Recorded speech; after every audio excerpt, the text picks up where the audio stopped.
Okay, right. Chapter 9. Now, chapter 9 kind of continues on from chapter 8 in this question of prudence, right? But I'm going to do this in two parts as well because it's a slightly bigger chapter, looking at trade receivables. So let's first discuss this question here, maybe three parts actually. Let's discuss this first question here of, I told you in the current assets you have closing inventory and trade receivables. I'm going to stick with trade receivables now. You have trade receivables worth 10,000. Now, the first thing I want to talk about is what we call irrecoverable debts or bad debts. £10,000. So let's talk about how this £10,000 arrives here. Imagine you sell goods on credit. Revenue, trade receivables, right? So you sell, say, £50,000 worth of goods. You owe 50 and then for the bank. You receive 40,000 in the bank from these trade receivable people. You are still owed, carried down 10,000.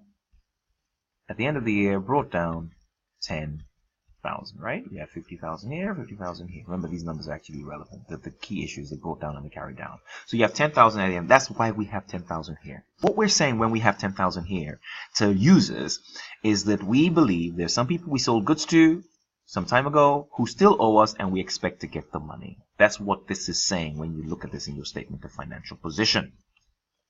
Now, what are we saying? What are we saying could potentially happen? It's possible that these people you sold goods to might go bankrupt, or you've not heard from them in a long time and they can't pay you the money. There are a range of reasons why. The argument here is that you are showing us, you are telling the world, right, that you have assets worth £10,000. Or if you like, you have the right to receive £10,000 that will come to you in the near future. Is that still true? Is the question. Now, if this person is potentially going to go bankrupt, well, it's no longer true. So what we have to do is to, if you like, eliminate, if you like, this asset of £10,000. So if that's your trade receivable sitting there of £10,000 and it's not going to come back to you, well, I'm sorry, it's a loss. It's gone. We call it loss or irrecoverable debt. It's an expense. It's not coming back, right? So what do we simply do? I'm going to use a different pen color. We have 10,000 here and we have 10,000 here. It's a loss. It's gone. Right, and that's kind of the first thing that I want to talk about. Now, this goes to the income statement. It's a loss. It's gone. It's gone. That's the end of it. And that's really it. That's as simple and as straightforward as irrecoverable debts go.